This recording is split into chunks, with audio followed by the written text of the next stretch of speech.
Welcome to everybody. A very good evening to you, and thank you so much for choosing to join us. That's the Gift of Truth team and the SA Jural Assembly and Committee team bringing you common law education. This evening is the 19th of February 2024, and the topic being discussed is how to copyright your name. Sharing the knowledge and information this evening is our intrepid educator, Karen. Before we start, though, we would like to just read through our non-disclaimer. As we step into living in private as men and women in the land jurisdiction, we comprehend that there should be no disclaimer, as each and every interpretation and overstanding of anything and everything is unique that we as living souls experience. The responsibility is our own as to how we use this educational material, and everyone reading these pages, watching this video, or listening to the audio has enough wisdom to make their own decisions and follow their own course. The choice is yours and yours alone. So with that admin out of the way, I'd just like to ask everybody to please keep your microphones on mute for the session, as well as your cameras switched off. As soon as Karen has concluded the presentation, we will open the floor for questions and answers. We are going to start the evening session. We're going to start the evening session by watching two videos. They are pretty short, and after that we'll hand the floor across to Karen. So if you can just bear with me now, I'm going to load up these two videos quickly. First, you sent these mad dogs of business against the global south, against Latin America, against Africa, against Asia, against the Middle East. But now they're coming home. They're coming home now. And they don't see you as masters anymore. They got used to seeing everyone as prey. And that's how they see your societies now, your populations, even your governments. You bred these dogs. You trained these dogs to be bloodthirsty. So you can't be surprised that they're coming after you now, especially since your system removed their leashes and their restraints from your hands. Okay, and I have one more that I would like to show you now. It is just loading up. There we go. The government, the powers that be, do whatever they want, and everyone knows it. They do whatever they want, but they tell you, look at this beautiful Constitution. Isn't it lovely? It says right here that you have freedom and justice and human rights and democracy and all that. It says it right here. It says right here that you have life, liberty, and the pursuit of happiness. So you must be mistaken. It's all right here in black and white. Everything's fine. Everything's good. So they use these official documents just to plaster over all of the things that they're doing that violate what's written in those documents. They didn't mean it when they wrote it. The same way that they didn't mean it in 1668 when they signed the Fort Laramie Treaty with the Lakota people. The same way that they didn't mean that, they didn't mean it in 1787 when they signed the U.S. Constitution for the American people. I'm telling you, as much as they lie verbally, they lie even more on paper. Before the ink dried on the American Constitution, they were trying to figure out ways to circumvent it, and they've been doing it ever since. You have democracy on paper, sure, but what good does that do when all of the power lies in the private sector? Okay, thank you very much for watching those. Karen, are you ready to get started? I can load the documents up. I am. Good evening, everyone. Thanks for coming and for being here. Yes, as you can see, that gentleman speaking about the Western culture and the Western situation that we're all in, that we're trying to get out of. Lots of us are out, but there's still a continual battle that we all have to do for our next generation. And copywriting your name, as I think a lot of you have emancipated, I hope you all have, and taken your name off the voters' roll. For the last 2 weeks, we've been going through a process that we're working towards, and that is it's copywriting your name and putting a security lien onto your own name. So as I described last week, that your capital name is your business. So when you copyright your business, you're in a very different situation to what we are now. The reason we copyright our name is because every single thing in the system is under Crown copyright, your name, the courts, your companies. Anyone who owns a CIPC company, I've done so much research and notices, you don't own the company at all. The British Crown owns a CIPC company. Not an ideal situation to be in. I've just found out the hard way, so I'm going to be getting out of that. So this is also leading towards to do the proper structure of the bills of exchange. So everything we've been talking about is the wealth belongs to us, the wealth belongs to us, but it's captured through, like that gentleman said, paperwork. So we play the game in the paperwork as best we can. And this is probably the best thing after emancipation and getting off the rotors roll that you can do. So that's why we're taking the process slowly. Lots of people have gone out there, done bills of exchange. There's a huge problem doing bills of exchange without doing this process because you're still the debtor in their system. When you do this security agreement, your copyright, it's all about the secured party creditor, which is what we've been talking about for 2 weeks now. You're moving towards making yourself a secured party creditor, which means your birth certificate, as you all know, it's an estate certificate. It's not a birth at all. So from your estate, they create a trust, and that's called the Setuki Trust. Your estate, your birth certificate, is called the Setuki V.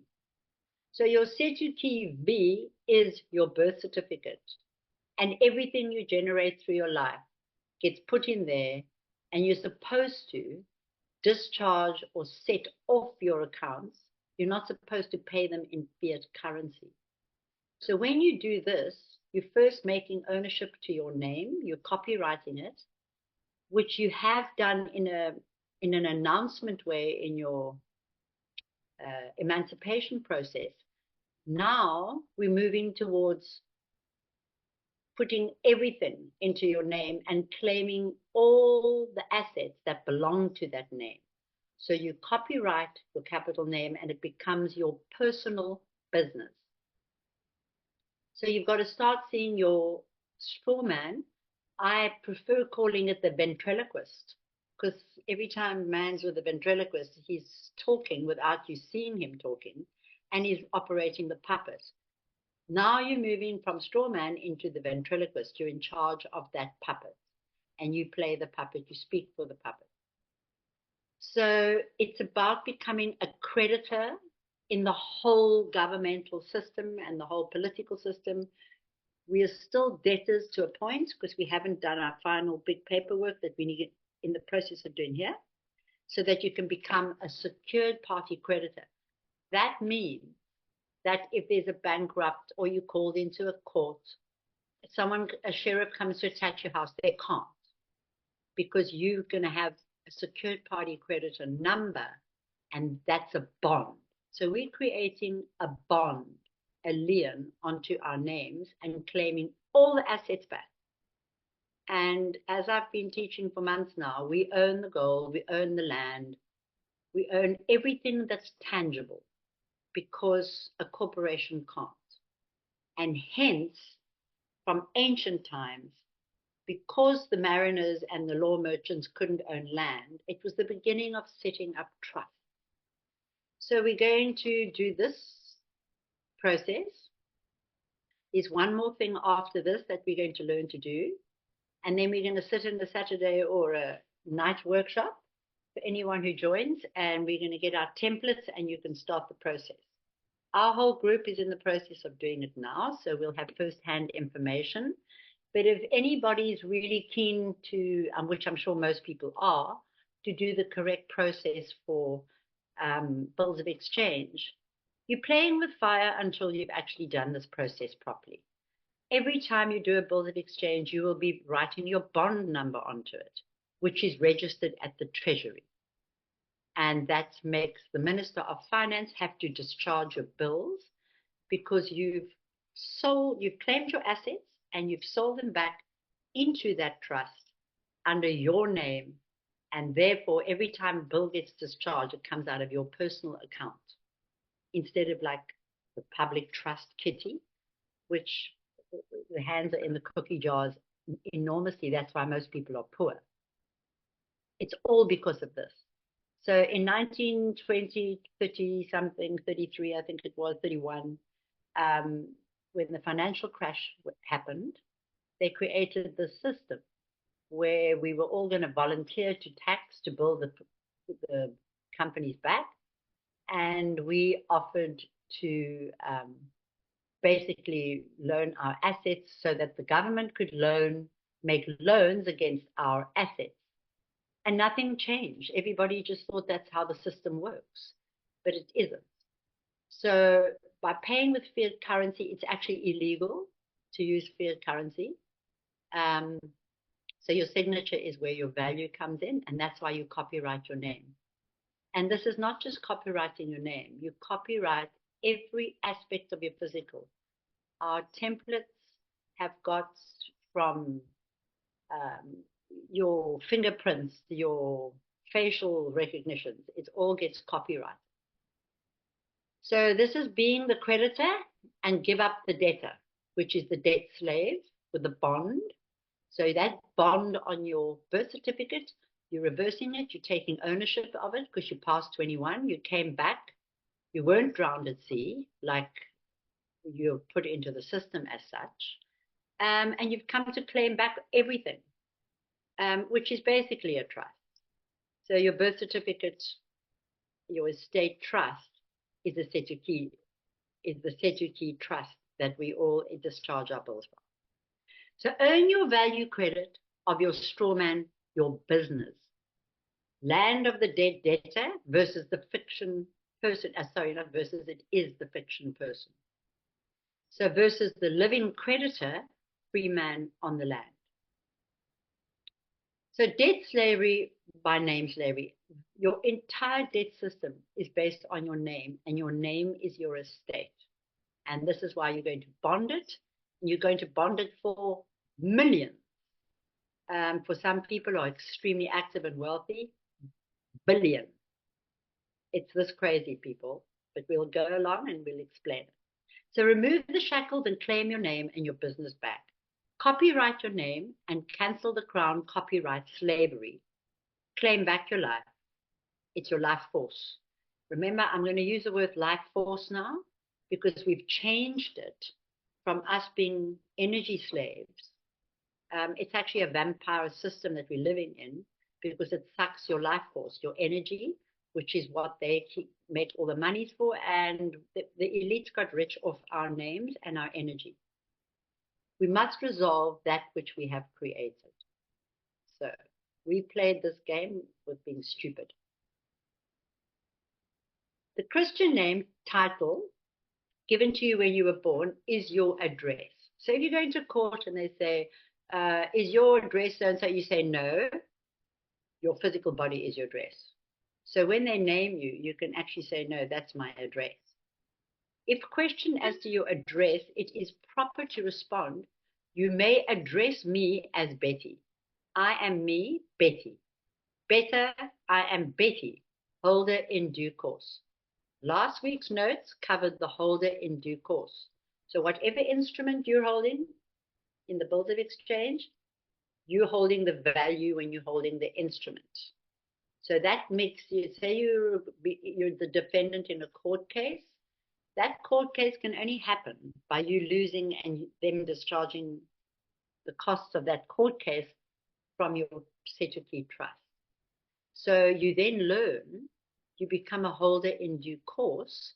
And I've seen people go through courts very successfully when they say, is your name Betty?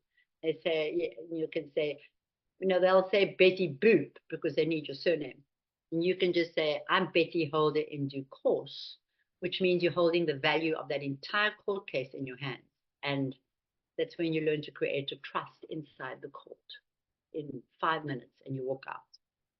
So it is not your mailing location, it is your address. There's a big difference in an address and a mailing location. If they attempt to label you a resident, declare that you are an inhabitant. Inhabitants have domiciles, not residences. Where do you live? You live in your body. Where else? You sign nothing that is placed before you unless you understand the full implication of the act. By giving your name to someone else, you relinquish title over yourself. This is so important. By giving your date of birth, you relinquish your birthright. With either title to yourself nor your birthright, you have given over your total control of yourself to others. This is how simple it is. You all know, and the policeman says, do you understand? You're standing underneath him. So we must resolve that which we have created. Matthew 8:22, let the dead tend to the dead. In the above quote taken from the New Testament, the Master instructs the disciple to leave the world of the dead behind and let the dead take care of themselves. We have established herein that the world of debt bondage is the world of the dead, created, held, and controlled by a global cult of death that has been created in our world over thousands of years. There is a keeper at the gate who will not let us pass if we are burdened with such encumbrances. That means debts, liens, bonds. In this section of the book of Matthew, it's interesting. The Master shows the disciples the way out of bondage and the cult of death, which is to settle the waters of commerce under our own vessel. We are, in fact, the Master when we merge our substance with our being, as has been discussed in many Zoom lessons. Yet, when we allow an external authority to presume control over our being, we become submerged under the waters of commerce and debt. This is where a lot of us are sitting. As well as we project our true mastery outside of ourselves and seek an external savior, which in fact only serves to bind us to the law of the priest. Very important with what's going on with the churches right now, folks. Watch out. The corporate churches are in on the whole thing. And you'll see during COVID, I think 50% of churches in America are corporatized already, and we have a huge amount. So please check this out. It's very important because the words that they're putting out in these churches, lots of them are tricks. So in that status, we are the slave and not the master. The world system as a matrix is the master. It's a construct that's the master. There hasn't been a Queen of England on the throne or king since 1702. That crown, that throne, is the office, not the people that sit on it. They only work with fiction. So the throne of England is the office of the crown, not the people. We are the bondage surety. Remember when South Africa, we were used as collateral for all the money that South Africa borrows. So this is what this system will not allow that. And every time you sign for your electricity bill or something, you're actually setting off and getting rid of the national debt. So we are bondage surety when we allow ourselves to be polarized between cathode and anode of an electrical system of charge and discharge, where monetized debt flows from the banks as currency, with ourselves as the debtor and the godlike AI matrix as the creditor. So today I understood the new system they're bringing in. Forget about quantum financial. Forget about all of it. It's a worse slave system than ever before. And I think Bitcoin's going to bite lots of people to put in there now because there's a lot of money to be made, but beware, it's based on nothing. It is nothing. So this is why every event in the commercial arena is called a charge, negative and positive. The whole thing is electrical. It's a charge. And why? When we are brought into one of the world's system courts, we are overlaid with charges. Do you see all the words, folks? So that cathode and anode is basically how the whole system charges each other. On the public side, the charge is applied to the franchise strawman, and it requires the extraction of the personal life force from the living being as surety. It's your energy that's the surety to discharge the debt. But it is in fact never paid because the monetary unit used for the purposes is also a debt. A rand note is a debt instrument. They are worthless, absolutely worthless. You'll find out that the real true term of what they call money is only a metal coin, nothing else. So preceding the above quoted verse, the storyline narrates that many beings in dis-ease, are pleading with the master to heal them. This is back to the biblical story. In so doing, they are demonstrating that they are not truly standing in life as masters of their own destiny. He tells them to heal themselves and then proceeds to show them how. After this, one of the disciples states he must go to attend to his dying father, and the master says, let the dead tend to the dead and follow me. Folks, this entire system is written in the biblical text. And I think a lot of people are going to be shocked in the next couple of years as it unfolds, because the entire jurisdiction, your birth, the law merchant was in biblical times. In fact, the law merchant, which is the UCC, which is our world of commerce, goes back 8,000 years. So this world of commerce, through some great horrors, I'm sure lots of good things, has been around for thousands of years. So immediately following this, the disciples and master are all in a boat on the water. The boat is a metaphor for a vessel in commerce. The weather, which are your motions, stirs up because being in such vessel without a rudder, which is the will, without will, atop turbulent seas, is to be controlled by one's own fear, a fear of lack and limitations, fear of survival, fear of negative consequences, fear of losing control of one's vessel and being submerged under the waters of debt. At the same time as the water stirs, the water underneath the vessel becomes unsettled. This is our state in life as we are controlled by external forces and turbulent emotions, manifested as the unsettled waters of commercial debt that threaten our very survival on a daily basis. In trying to settle the waters, we are seeking outside of ourselves a master to tell us what to do and how to heal our diseases. In the storyline, the disciples are unable to stop the fear as represented by the stormy weather. They are unable to settle the waters beneath their ship. They are lost at sea.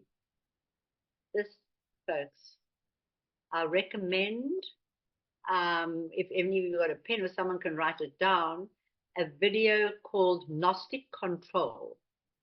And it's on YouTube. It is certainly the best common law video that exists. And it's complex, get a pen and paper, but if you really want to know how it all works, that is the best video ever made. And his other videos are highly recommended. He's an excellent teacher as well. So when we continue through this life as a bondage surety slave, we are as an apparition in a ghost ship lost at sea, in a vessel in commerce. You don't exist. Just your energy gets, you're already a bot that they're sucking energy from. In a vessel in commerce, not under your own command. We are as the dead in a realm of the dead and a world built on lies, deception, and fiction, taken for truth. We have no will, and thus we cannot control our emotions, our lives, or the ship upon which we sail. It's all about to change, folks. We're all taking control of our own lives, and we're going to all learn to self-govern because we have to. It's nice and easy to have the comforts of life from Eskom, but as you can see, you can't rely on it. So we have accepted the lie of original debt and debt enslavement. It's a complete lie. We're actually all wealthy. Literally, we are all wealthy. When you know how to do the system, it's a little bit more difficult than your emancipation, but it's well worth it. So your debt enslavement in a body convicted to the inevitability of death and the tomb Debt equals debt enslavement body 2. Unsettled waters are the equivalent of commercial bondage, surety, attachment, and perpetual debts, whether in the body or not. If and when one contracts to be the surety collateral, then the creditor controls the game board, monopoly at all levels. And you know the creditor is the matrix. So upon death, the system takes over the equitable estate. Now, this is where, if you guys haven't got the lesson on equity, I highly recommend. I don't know where you load these lessons down, but I think there were 2 lessons on equity towards the end of last year. Please, folks, that is how you're going to extend and move almost above the common law in the areas that, as I've said before, common law can be brutal. But it's the law of the land. When you're in equity, you're on the land, but you are using the air jurisdiction. And you control that as well. And equity is always linked to trust. But what we want to do is we want to do all our paperwork in equity. So get those notes out. They're very, very valuable. And it's such a simple thing. There are a lot of graphics in there that just make you understand it immediately by looking at a picture. So upon death, the system takes over the equitable estate. That's your birth certificate estate. Equity is where all the assets are, and waits 3 years for the final abandonment of the estate, so that the debts and bonds attached thereto are extinguished, and the remainder interest reverts to the escheat back to the estate. Our true being, soul or spirit, whatever word works for you, for each of us, on the other hand, having died without settlement of the underlying waters of commerce while in the body, encased in the similitude of life, can thereafter be energetically attached to karmic debt that can be offloaded by those being control of the game board. So I've explained before, the gravestone is a ledger. So when you die without having done this or emancipation, those debts, and they continue to use your assets for their gain. This won't allow them, because what you do is, once you've done this process, you put it into the trust. You don't have to, but it stops them from creating more debt after you've died, after you've actually died. So, because obviously they see you dead now. So how do you suppose for all these millennia and eons of time, this world has been controlled by beings that perpetrate heinous crimes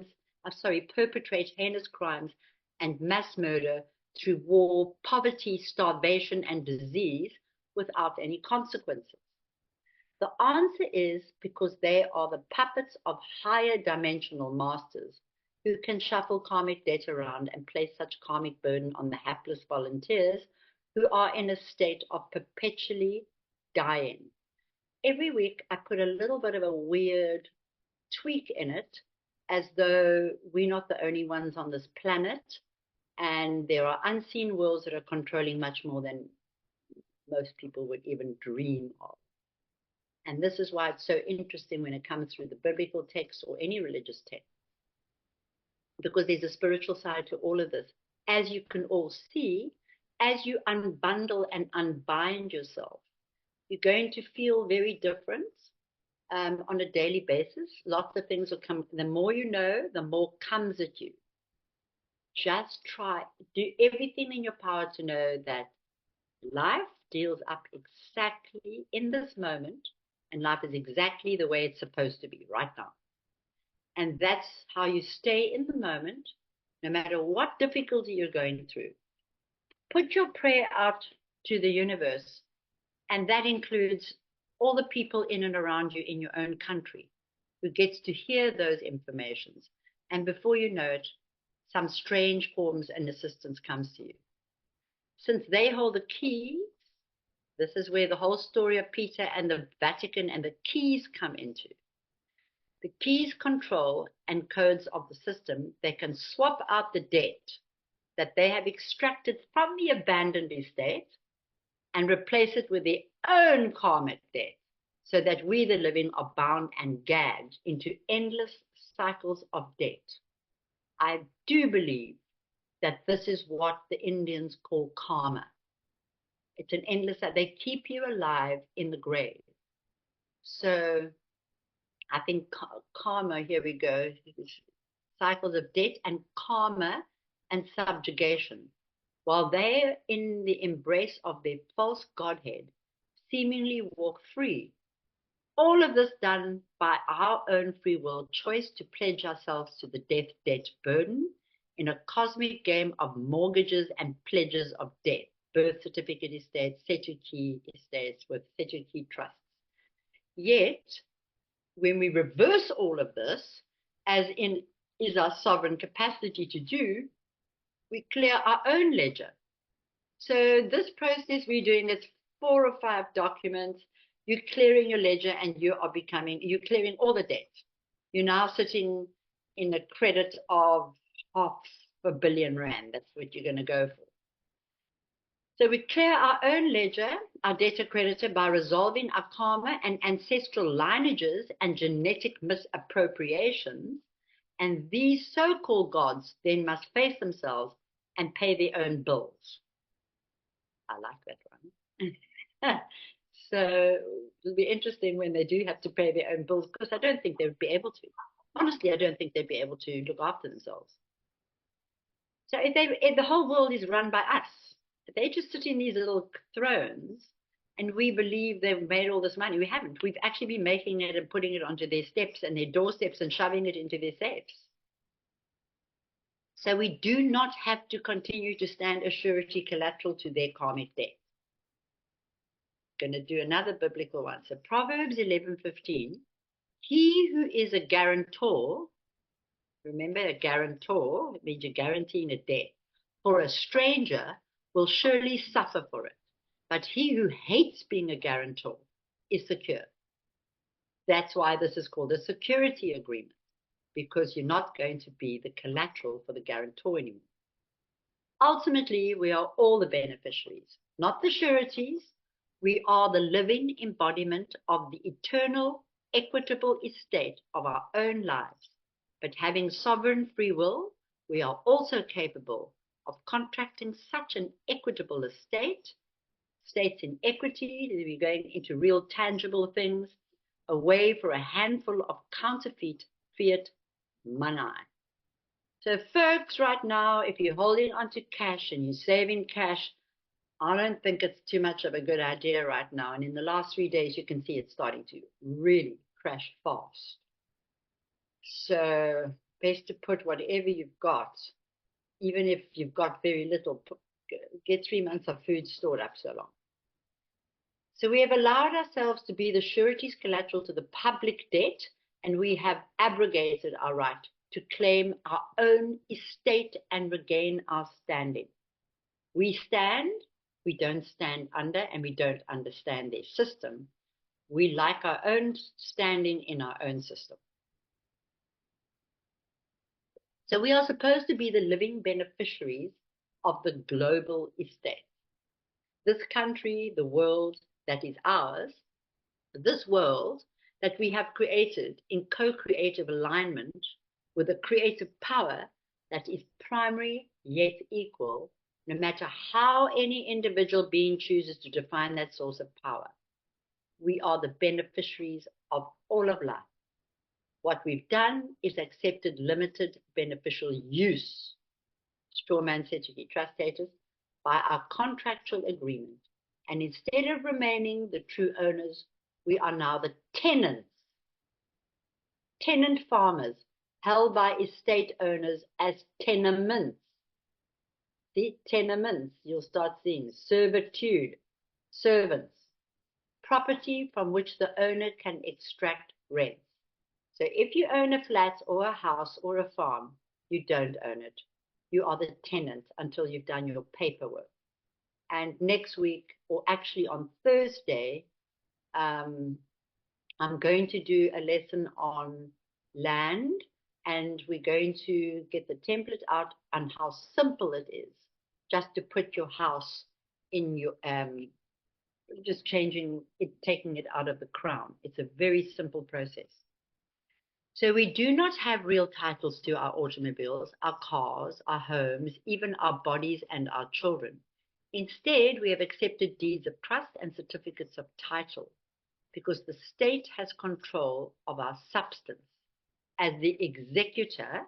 So all these government peoples are your executors at the moment of our abandoned estate, our dead people's estate, empowered to collect rents from the tenants perpetually. That means forever. We have accepted civil privileges by selling our substantive rights. Your substantive rights, it's an interesting word that, is actually why I went into it heavily today, because if you're in a court, it is the way that you can enforce your rights in a legal matrix system. And there are doors that are open for substantive rights. I'll be teaching that in a little while too, and then you'll learn lots from that. That also goes down to your land. So we have accepted civil privileges by selling our substantive rights. Those are our unalienable rights for 30 pieces of silver or a handful of beads. That's basically the value they put on your head at birth. We get the privilege of use of our own names. We pay the taxes for the benefit of using their private paper. We're paying taxes to use their notes. We're paying taxes to use our own property. And their property, which they call deeds of trust, and oh so much more. The rabbit hole goes very deep indeed, Alice, which is true. So here we're going to move into the copyright. It basically falls under the patent laws. So you'll get to understand it now. So copyright your business name. As I've explained last week, your strawman is your business. This process is you are now declaring, and in the public space, you've just started up your business, and it's a cashless business, and you're going to put a value of 500 million on it in case we end up like Zimbabwe, so that you can carry on discharging your bills. And if you have a trust, you can discharge the bills for other people.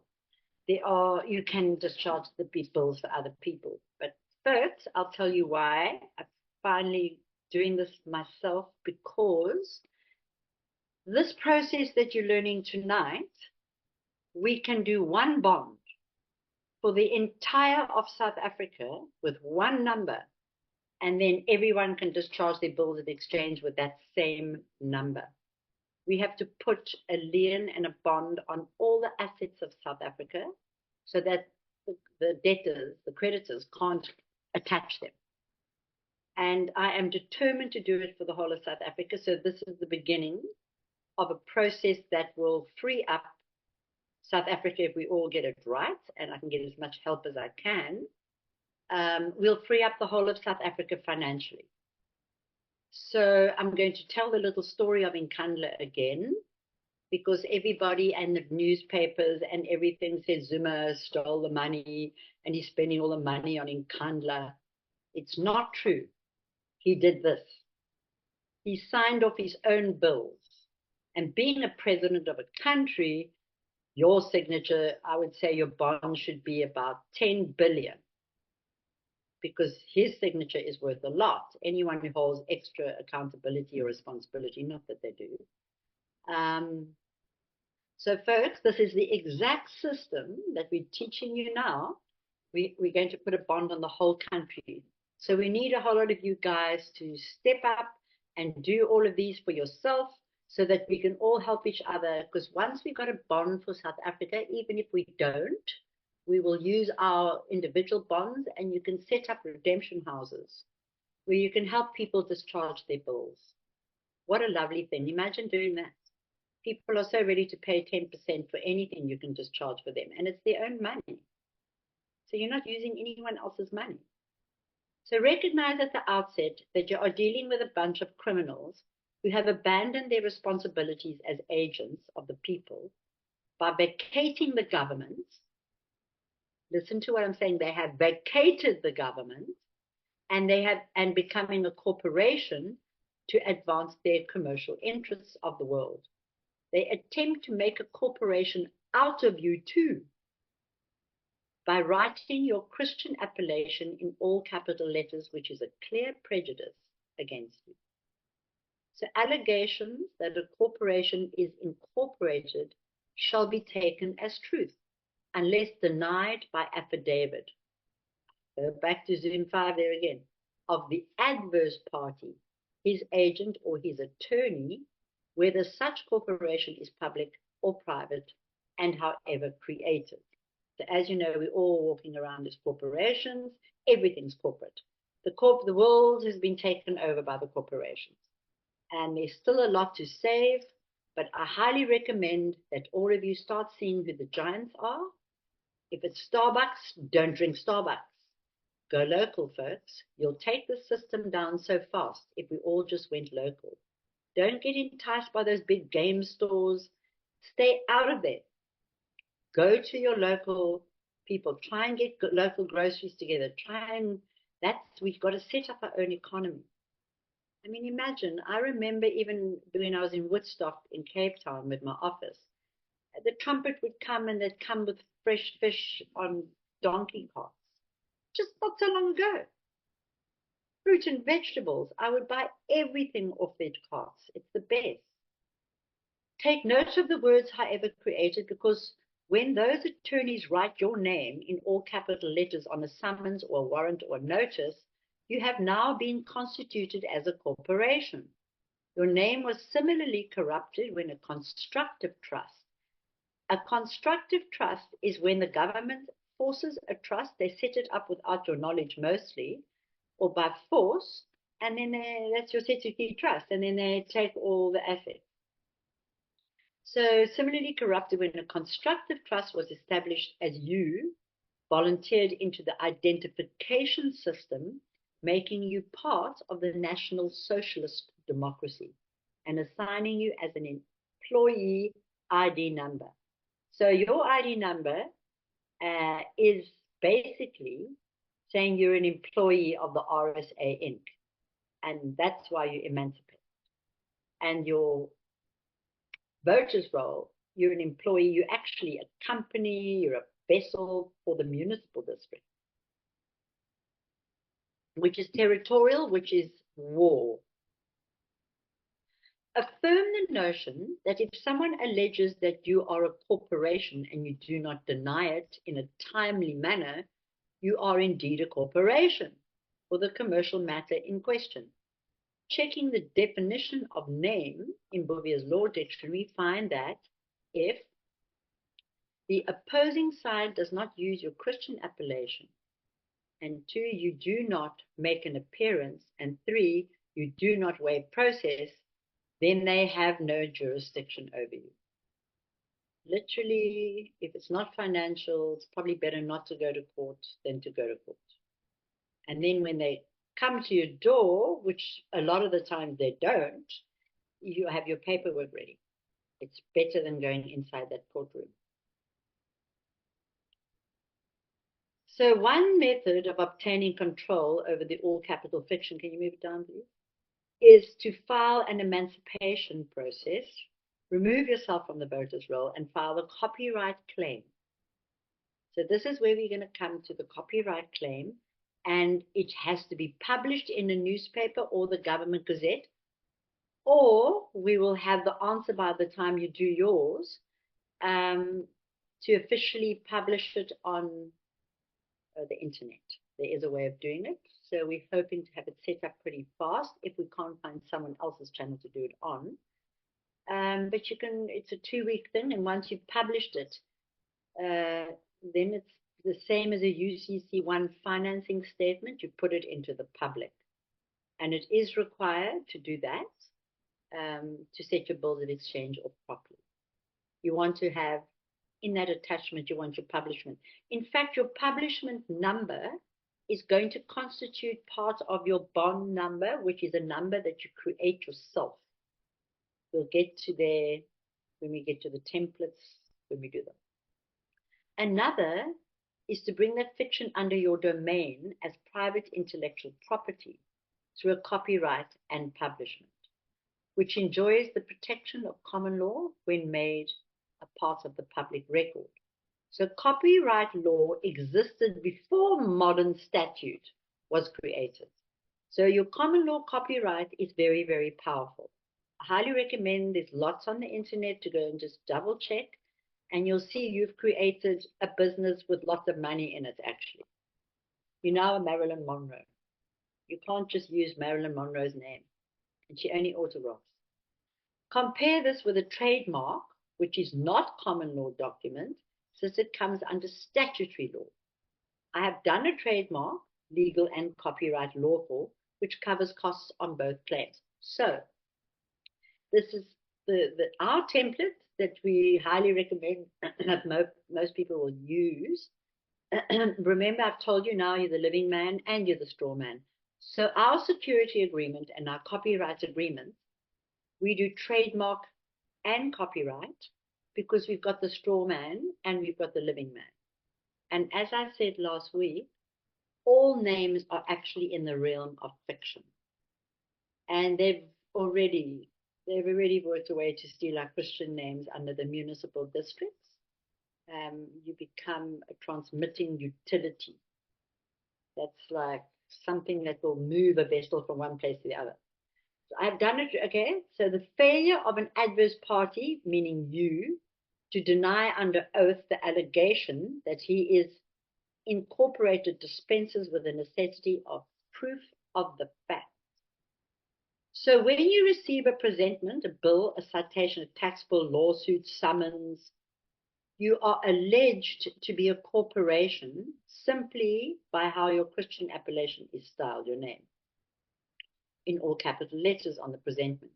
If you consent to that allegation by remaining silent during the time given to responding, it amounts to acceptance of your corporate status, acquiescence by silence. That's why I say, folks, in their system, they give you anything from the next day, it's 3 days for you to be able to go to deliver the document back, or at least get it into the post by that time. So you only generally have 72 hours. I see a lot of times they give you 10 days, but then it has to be in writing. If it's not there, if there's no time limit, that means 72 hours. And that's your lesson Zoom 5, which everyone should own by now because it's got the whole process of how you handle almost every situation. The fact that the opposition puts a case number or file reference or a license number on the presentment constitutes a claim number that completes the process of creating a private corporation without your awareness. Thus, for that particular matter, you are presumed to be a corporation unless you rebut it. And that's Zoom lesson 5 again. With an affidavit sworn under penalties of perjury, look at your Zoom 5 for conditional acceptance and administrative process on proof of my being a fiction. They're little half-page letters, nothing big deal, simple, but it's the process. So when you do the conditional acceptance administrative process, you have constituted a court case through the Postmaster General and the Post Office and the UPU. It is extremely powerful. So don't underestimate the, sorry, I had a moment of thing. Don't underestimate the power of all of this and you going into and claiming your copyright name. I even suggested to me you should actually, it's just a bit complex for the beginners, but it should really be part of an emancipation process. Because already, even without your security agreement, if a lawyer sends your name, you say, oh, I see you want to contract with me. You can even say, I see you want to turn me into a corporation. That's fine. Thank you very much. Here are my fees. And they're not going to want to. So anyone sends you a bill that you can't settle the banks, you can do it with anyone who's sending you bills with your capital letter name. Understand the consequences and know your Zoom 5 lesson of the 4-letter process, 3 or 4 letter. It's just all about timing. The rule: never accept a presentment without contesting it. But remember that the only thing you want to contest is the style of the case. This is your name, the corruption of your Christian name into a corporate fiction form. That's, you don't want to argue any content in that document, because then you contract. You just want to, if you're not set up and they keep sending it to your capital name, you're going to know what to do once you've got this copyright. It's a trademark copyright agreement we're doing. So to argue anything else in the pleading, even a contention that you are an axe murderer, instantly causes you to traverse into the opposition's jurisdiction, and then you're dead. That's how it works, folks. You're dead. And let me tell you, when you go into the court, they know the tricks, and there's so many people going into the courts and doing this now that they're upping their game as well. By the opposition successfully alleging that you are a corporation, you become caught in a catch-22. Commercial courts cannot deal with flesh and blood people. They only deal with legal fictions, your actors. By the way, when you trademark copyright, you'll see that you're an actor. So you're putting yourself in as an actor, which is exactly what you are in the commercial system. And why should we act? We act so well, for us who work hard, that we may as well charge some decent acting fees. It literally is that stupid. And you are entirely out of, legal fiction actors, and you are entirely out of place in a commercial court unless they are somehow managed to join you, the living soul, with a corporation actor, which is how the court then over you. Sorry, we can move down. However, corporations cannot speak for themselves. They depend upon an attorney to be their mouthpiece and represent them before the court. You have no standing before the court, not being a member of the bar, and thus cannot speak for legal fiction actors whose name sounds exactly like yours. Idem sonans, that's the word for the similarity. When you weren't, it's a trick. For you to attempt a court appearance perpetrates fraud upon the court, and nothing you say or what you file with the court may be recognized or heard in spite of your best intentions and your most diligent efforts. Dead people cannot speak. So this is where, when you've got a copyright, the reason this last passage I wrote here is because we under Crown copyright. Your everything is under Crown copyright. So if you use it, you're a criminal. You're under copyright infringements. And we do it all day without knowing. That's how they've got us.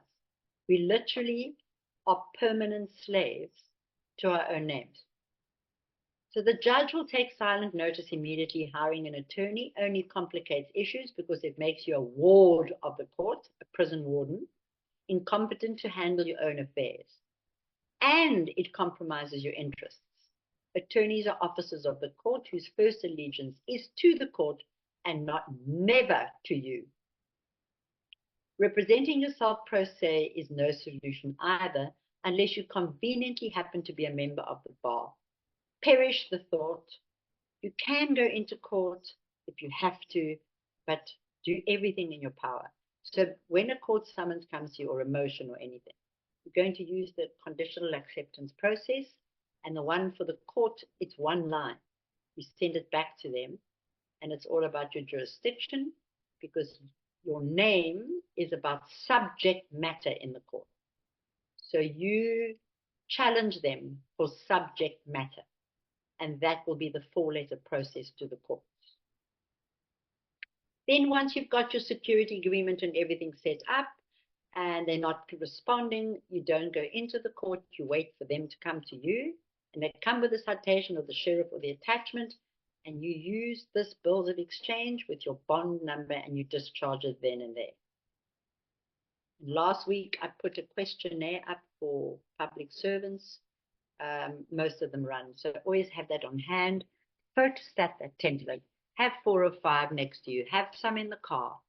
And even if a man stops you at the roadblock, You want me to sign anything? Please fill out the form. That's how it was. They won't, because you're asking for their bond number. So every single public servant who's not a member of the bar has to have a bond on their names, and they have to pay every month in case we sue them. I know how to do it, but doesn't feel right to me. So the judge will take silent notice immediately, hiring an attorney only. Having traversed down the slippery slope which leads to your own destruction, it is virtually impossible to then reverse course and disassociate yourself from the legal fiction actor.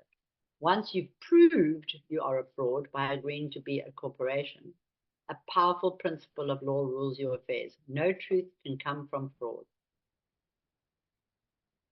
So rather avoid the slippery slope in the first place by declaring that's not me as your automatic response to your presentment, oral or written, where the actor's name is used instead of your Christian appellation. So warning, folks, when you get these notes, move down a bit, Michelle, where it says warning in red, that's probably one of the most valuable lines in not just this process, in the whole process of receiving anything. The no UCC contract means that you own your name now. No territorial office means you're not on the voters' roll. You have to have those two dashes there. You have to sign your name or write your name on the top, and you have to do it in red on top of every presentment you get. And you have to write your date like that. Under the UCC rules, which rules South Africa denies having it, but that's such a load of nonsense. You can't do commerce without the UCC, Universal Commercial Code, which is the old law merchant of 8,000 years old. So folks, just remember that's not me, needs to be made by statement of truth affidavit when it is to become a part of an official record. In all the lessons, there are so many templates, but particularly Zoom 5, you can use it for commerce, you can use it for courts, you can use it for everything. It's, I must have done over 200 already. Very successful, I will say. You battle a bit because the people on the other side don't understand. So it needs to be made by statement of truth affidavit. We don't write affidavits and we don't swear oaths. We affirm them. So when it has become a part of the official record, record a copyright of the actor's name and then pursue discovery with the sender of the presentment, whoever's sending it. Inquire whether the sender of the bill or the court is making a claim against your copyright, and if so, how they propose to handle the cost of such a claim. 1 million rand in British silver per use per issuer. The presumption, they're different.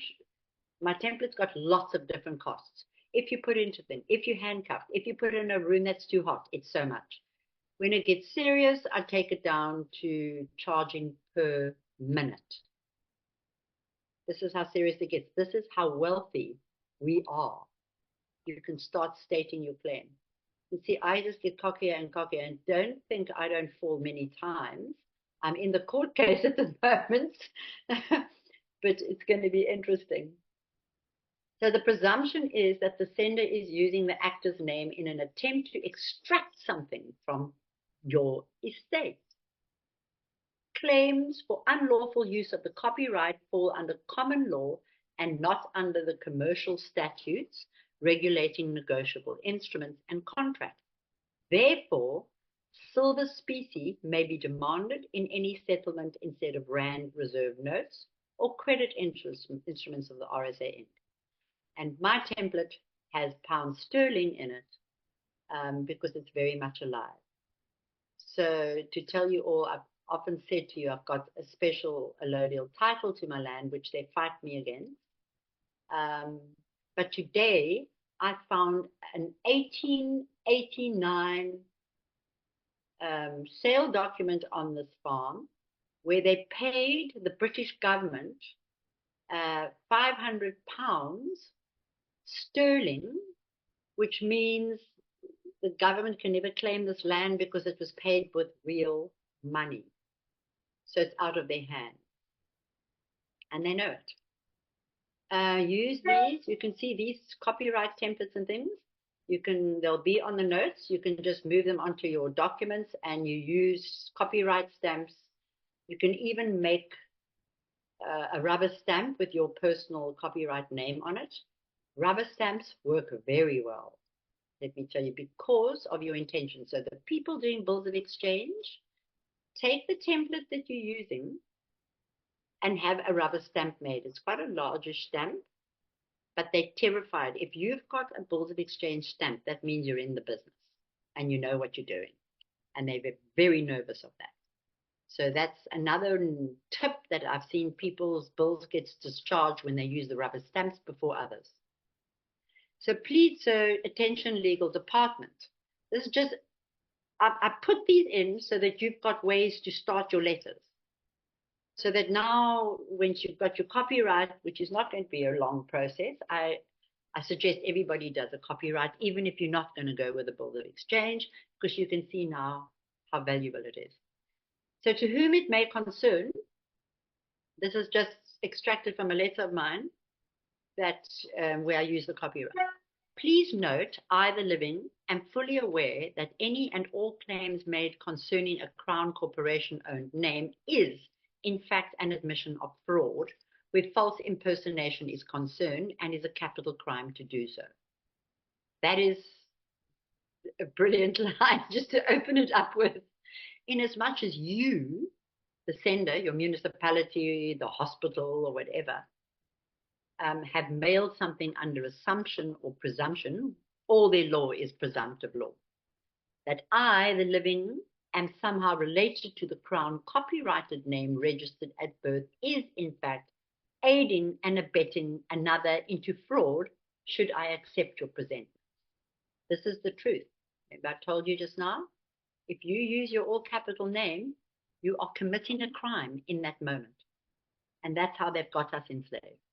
So when you've copywritten, every time you use the capital name or they put it at you, you write the copyright circle at the top of your end of your last letter of your name, and don't use the copyright signal on your computers. Rather handwrite it in your blue or your red pen. Because the copyright on Google is copywritten. So that's just a tip. I don't always stick to it, but when it comes to the bottom of the document and I'm signing my name, I do use it in pen. Inasmuch as you, the sender, have mailed something under assumption, presumption of law that I, the living, am somehow related to the Crown copyrighted name registered at birth is, in fact, aiding and abetting. Those in capital letters, those names, those things I put in capital letters, don't move away from those words. Use them as they are. Aiding and abetting another into fraud. So they are coercing you into being a fraudster should you accept anything with your capital name. You must monetize it to your benefit, and that's what the bill of exchange is. Any and all items mailed are in fact contracts, in as much as acceptance is assumed and presumed due to a UPU, Universal Postal Union, Vatican City, State Postal Code, address, open mailbox access, involve the attached to the Crown-owned name. So as I've said before, it's not when you receive a presentment, it's when you send it. So when they send you something, they've already contracted. So it's best to I always send posts directly back. I put it across it, not this address, incorrect address, because it is, it's named to me with my capital name. So I write a big red thing across it. No UCC contract, no, and send it back. Own name that is not me, my property, where it is intent to commit enticement to slavery. I'm going to start this line again. Any and all things, items mailed, in fact, are contracts. Now you can see why you mail your emancipation. So inasmuch as acceptance is assumed and presumed due to Vatican City, state, postal code, address, open mailboxes, access involved, and attached, remember the Crown owns everything by some code, and it's attached to the Crown-owned name. That is not me, not my property, where it is intent to commit enticement to slavery on you, the sender's part. So anyone who sends you a bill, they are turning you and forcing you to become a criminal slave. So you send it back and say, I know your game. I don't play this game. You pay for this name, otherwise get rid of it. I'm going to be doing that to the CIPC. I'm going to send my copyright agreement and my security agreements, and I'm very interested to see what's going to happen. The intent to commit fraudulent joinder as such, and from which you are fully liable in your current slave status. That is the hard truth. You, the sender, are in fact acting in fraud by virtue of a name, a title, an office. You are impersonating and are engaging in a deliberate attempt to aid and abet fraud with unclean hands. I wrote the unclean hand doctrine, I think, last week. It's actually a doctrine that comes out of the courts. So abet fraud with unclean hands, where acting in good faith is instantly removed, henceforth, heretofore, and are criminally liable and guilty of, for the intent to do so, knowingly or unknowingly. This notice is powerful, I'm giving you. You can use one line, you can use them all.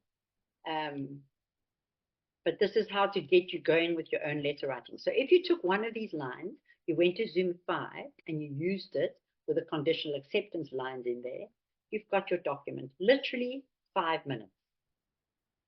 And the copyright, because we've all been brought up with Hollywood and autographs, one should get a grip of it pretty easily. So have I read the further continuance of your attempts to procure joinder, which means they're joining you and myself to their via deceptive measures, knowingly or unknowingly render proof of intent to do so. You nail them. You are trying to set me up for fraud. That's a worse crime than what I was about to embark on. So your proof of intent to do so, whereas the rightful owner of any and all legal names, namely the Crown Corporation, City of London State, the Temple Bar, owns all and any liability for any and all registered corporations, legal persons. They're liable. So that's why they all have these insurance bonds and things. Sorry. Any and all furtherance.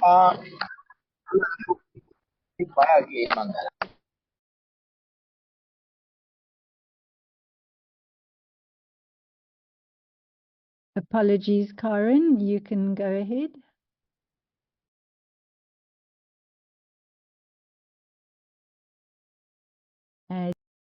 For the interruption here, I wonder if by mistake Karen was muted. Yes, I think she was again.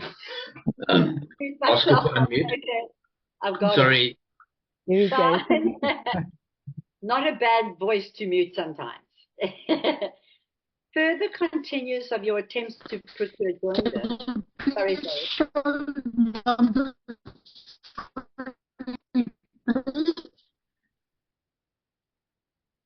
Oh, sorry, Karen. I don't know what's happening there. Please, if you could start again. Thank you.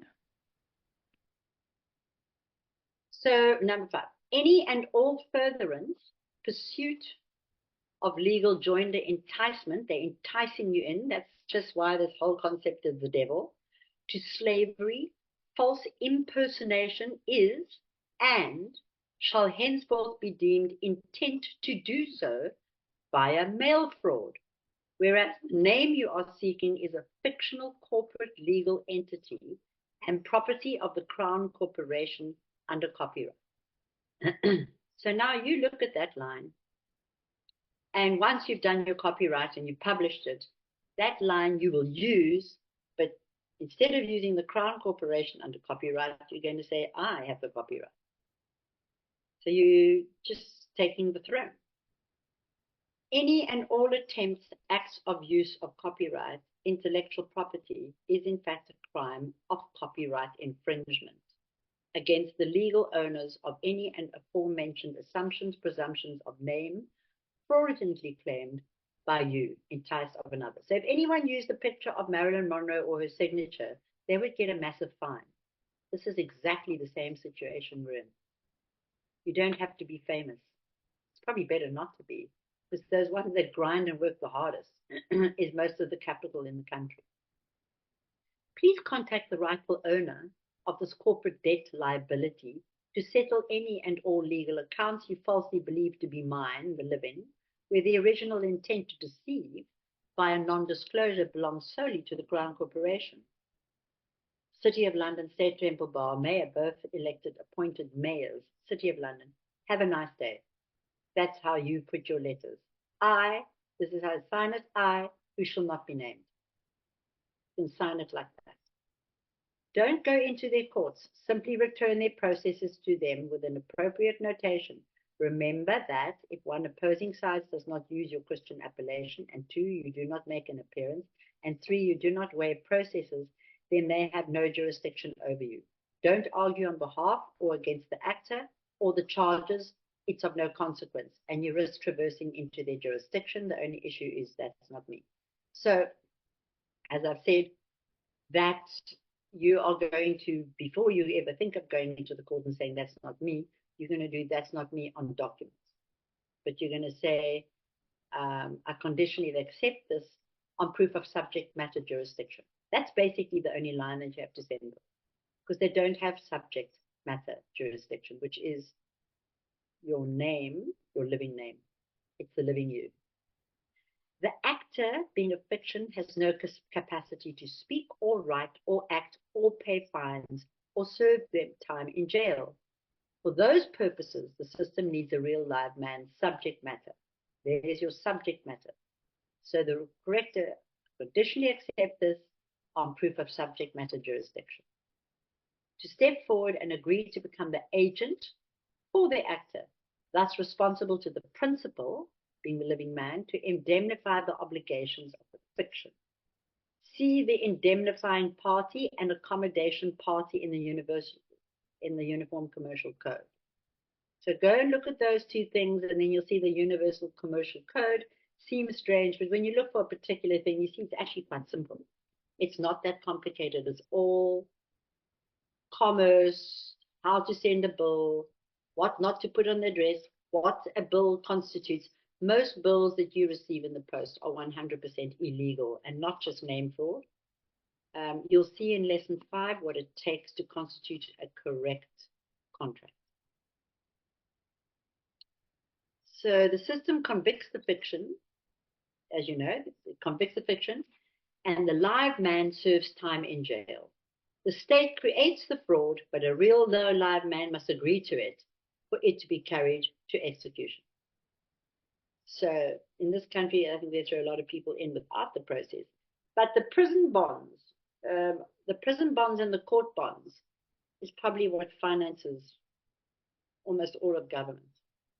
So when you start changing this process, you'll see things change when you use it. So let's go down. A discussion of idem sonans is appropriate. It means sounding the same or alike. Remember, I put it up the top. So as I've said, they can call you Betty and Boop. You answer and you don't know it's a capital word, they got you.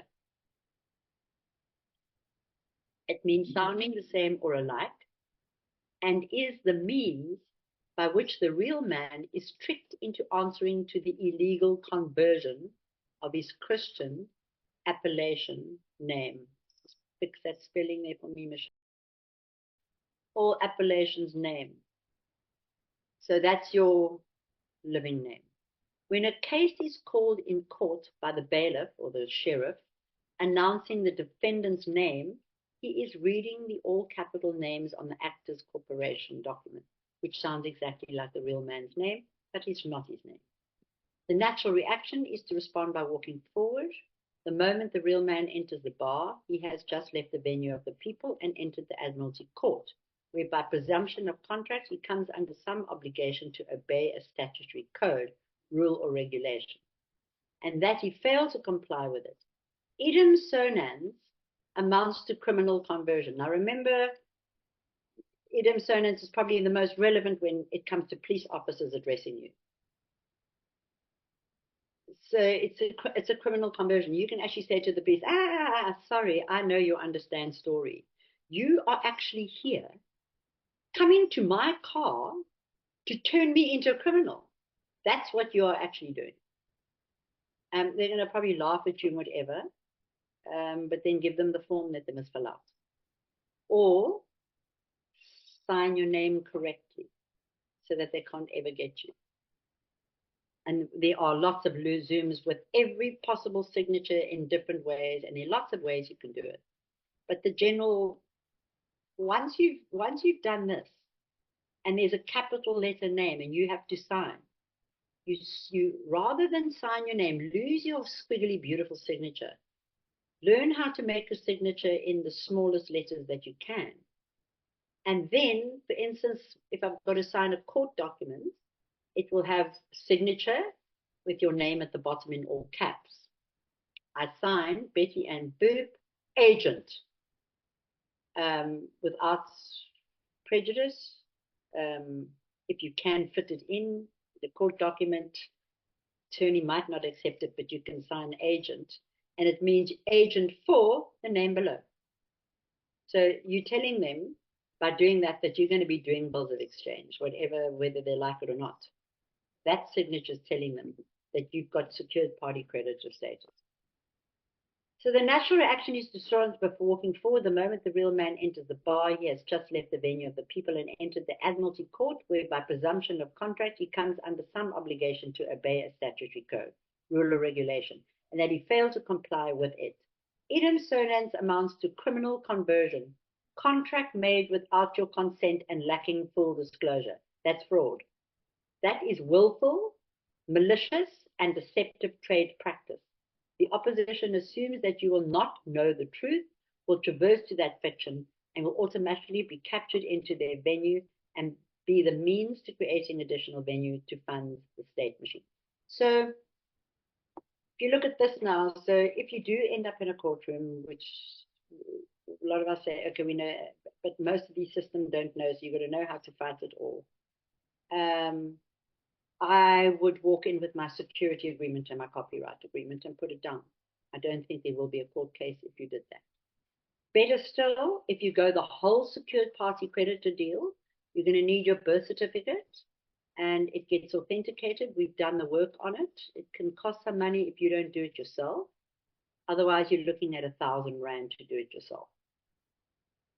That birth certificate is your bond that you put to your name, and it gets sent to Treasury and with a number created on the bond, and that's the number you're going to use. So the opposition assumes that you will not know the truth, will traverse that fiction, and will automatically be captured into their venue to be, and be the means to creating additional revenue to fund the state machine. So any attempt by a real man to appear in a court is foolhardy. The actor is the one on trial, and he needs legal representation, a bar attorney, to mount a defense. The real man, not being a bar attorney, cannot come into the court without permission, and thus he cannot speak for the actor. And you see why we're going through this? Because now you're the actor, and you walk, when you do, and if you do walk into court, you're going to be the actor, and you're going to state your claim in the way that's been taught in the other lessons. We'll rerun all these things. But in one of last year's lessons, it tells you how to set up the trust to get out of that court in 5 minutes. You can do the bills of exchange right there and then in the courtroom, but better you give it, you say, Judge, you're the trustee, clerk, you're the administrator, please discharge the bills. I'm in pass-through, which means I'm a vessel passing through. I'm not hanging around here. Thank you very much. No, thank you. I don't like your dry dock. I'm moving on. And they must discharge the bill, and you even can say, oh, and if there's anything left over, please send it to my address. Literally, this is when you start standing in your power and realizing that we could have been doing this 20 years ago had we known. And we wouldn't be in the situation we're in now. Nothing the real man attempts to put into the record will have any effect. The judge and the opposing attorney will take silent notice of the fraud the real man is attempting to perpetrate on the court, but no one will tell him the reality of the situation. The result, the actor is recorded as not having appeared, and nobody made a legitimate appearance for the actor, which leads the court to an award declaratory judgment in favor of the opposition. So you can see, you weren't there. That's why if you do go to court, you make bloody sure that that tape recorder is on and that it's on the record. And you check every 5 minutes, is this on the record? Because they remove it. If you go in there with the stuff, they try and remove it. And if you do, best to go up to the recording office and get a copy. Stay out of their courts. Only attorneys can appear in their courts. They are moving by contract and statute and regulation, not law. If invited to appear, choose to abstain. Send their citation back to them in 72 hours with an appropriate written notation.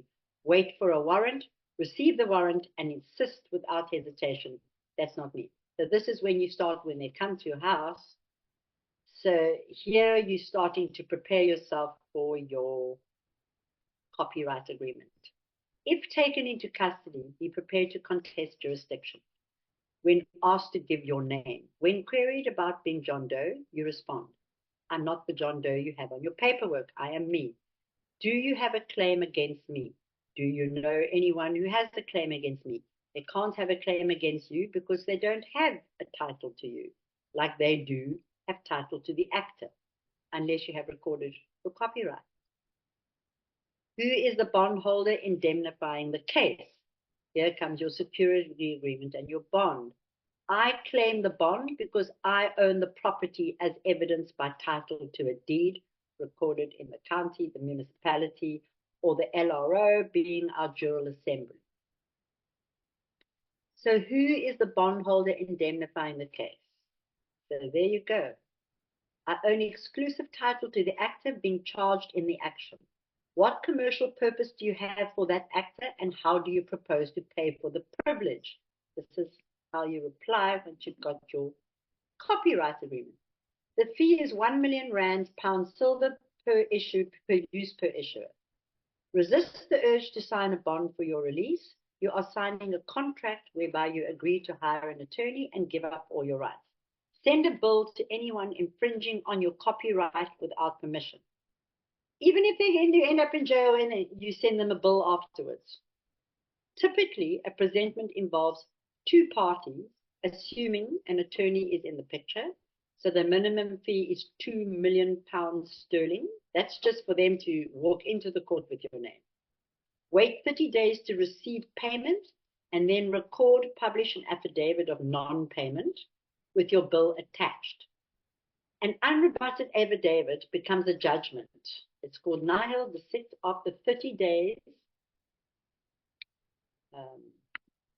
So after 30 days, you don't need a court to collect on it. In this way, you are generating paperwork in their venue, which will eventually be noticed. Down by the, In this way, you are generating paperwork in their venue, which will eventually be noticed by the bonding companies who indemnify the actions of government employees. The bond company may refuse to renew coverage at some point because of unacceptable risk. Without a bond, a government employee cannot fulfill the duties of his office and conduct his commercial businesses. So now through that interview to understand that last template last week, so even before you go to your copyrights, you start using them to learn your processes and stand in your power and buy time. You get them to fill out that process, and then you start using your copyright agreement by not signing. Or you can write, you're going to sign Betty Ann Boop, agent for Betty Ann Boop in capital letters. Then you put your copyright on it. No, that means that when a party is under the obligation to respond and cannot or does not, you have created a controversy. That word in law, take note, which can only be settled in a common law court, which is non-existent, and that puts the opposition in severe bind. You can add fuel to the fire by filing a criminal complaint. This is all for your copyright, by the way. Charging deceptive trade practices through the fraudulent use of commercial paper and fraudulent commercial process, including your name in there, which you put on. Use all these things in here to compile your letters, cut and paste, put it together. Don't try and be a mastermind. Before you know it, it'll be coming out of your own fingers automatically once you get used to it.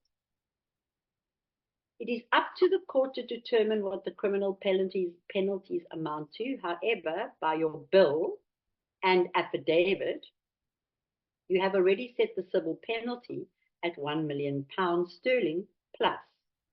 So anything after that, you setting the stage is £1 million sterling. Anything thereafter is listed in your copyright agreement. If they put you into prison, if they put you handcuffs on you, if they do this, if they do that, you've got the full list, and you can send them. If someone wants to contract you, you can actually send them your copyright copy and say, like, choose which one you want to be charged for. Don't generally hear from them again. The opposition is caught between a rock and a hard place because they cannot legitimately answer or dispute your claim, and it becomes a judgment by their silence. So now you've got $1 million or £1 million on their name. And you can go and file a criminal complaint that they're not paying that bill, and you show them the presentment and you do it that way. So yeah, I've got one out there. I must double check and follow through. You have used my copyright without my permission to extort some benefit or money or property from my personal estate, and I am lodging a claim for damages. I've taken steps to protect my estate, and you have used my copyright without my permission, and you owe me £1 million sterling. Both, put it on them. The maximum of law for the de facto officer, remember the de facto and the de jure, for the de facto officer meaning not a real officer, not a government, to have the presumption of office, there must first be the de jure office. That's where it comes in. Now you see, folks, everyone's a living man, that's a de jure office, and the de facto office is the dead man. This means that the government may not wish to use the Constitution or deal with real law, but their lifeblood is determined ultimately by their adherence to the law. They will get as far away from real law as the people will allow, but at some point they have to answer to the law because they know they cannot exist without the de jure unincorporated South Africa office being there. So when affidavits alleging crimes against the people begin to pile up, it will begin to have a snowball effect. So this is just another template for you guys to get familiar with templates and sending things. Notice to agent is notice to principal, notice to principal, notice to agent. It claims on this document, case number 9/2020, that the defendants are a fiction. And since I am not a fiction, this is not me. The defendant spelled his name in all capital letters. Since I spell my name with lowercase letters, this is not me. The deputy sheriff of Copyright Town attempted to deliver the documents, case so-and-so, or to serve me with these legal documents, and it is not me. Since it is against the law for me to accept and keep mail or papers, especially legal papers, they are apparently intended for another. It would be mail and delivery fraud to keep them. So they are refused, rejected, and returned. This legal document, now returned to the office of the Chief Justice of the High Court of South Africa, Western Cape, Cape Town, is addressed to another and not me. Just before you move down, so the top of this letter here, we can cut and paste it, we send it. This is a reply. That no UCC at the top and no territorial office, we can just paste it in above the to whom it may concern. I've just seen it. It would be the best way to deal with this letter. That would round it up beautifully. I haven't done it, but I just suddenly saw that that would be the best way. Let's move down. So also now remembering, folks, every time you can even start putting your copyright name behind your name without doing this one, because of your emancipation. So without notice of appointment to visit or to deliver documents on private land amounting to trespass, that's to the sheriff. I sent a notice like this to the sheriff and he doesn't come to the gate anymore. He drops it off right like 6 kilometers down the road with someone, and then I make her take it back every time. So they try. Under the rules of service of the High Court of South Africa, this delivery amounts to improper service. My name is blah, blah, blah. There you go. There is a template for you to use.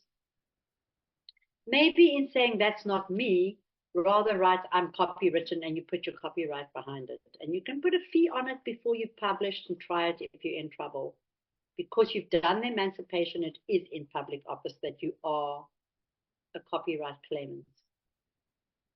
So there's your carry on, and then I put Matthew in again. But if he will not hear you, then take with you 1 or 2 more, that in the mouth of 2 or 3 witnesses, every word may be established. I generally use that on almost all my presentments. And this is to the sheriff, notice to agent, notice principal. These are templates that I've done and used. This notice shall serve to inform all entities within the Western Cape Province in the Southern Africa, Graham, Larry Craze, or acting as a personal process server, which is what. Now remember, the sheriff comes along and the sheriff comes to attach your car. The sheriff's going to sign on your behalf. No, he's not. He's not even a living being.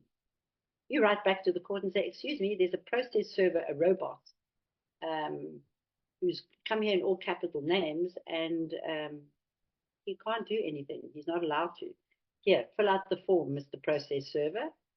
I'm going to keep talking about that form in the last week's lesson because you guys can use it. It gets you out of so much trouble. I've sent it to more than 50 people already, and it works. So sheriff, okay, there's your sheriff document. There we go. So folks, I chose the courts to explain your copyright, but it is extensive in every single process. Courts always being where the charge goes up and we all get nervous and scary. So, and I think it's probably where you'd learn the most the hard way. So I hope you guys kind of grasped it, but we are teaming up to get our bills of exchange perfect so that we all use the system correctly. We don't want to play with Bitcoin. We want to just use our signature. It's much easier than Bitcoin. And you don't have to worry about the net going down. Thanks, everyone. Thank you so much, Karen, for a really wonderful and fascinating session. Most appreciated, and thank you to everybody for being here and listening in and learning on this journey.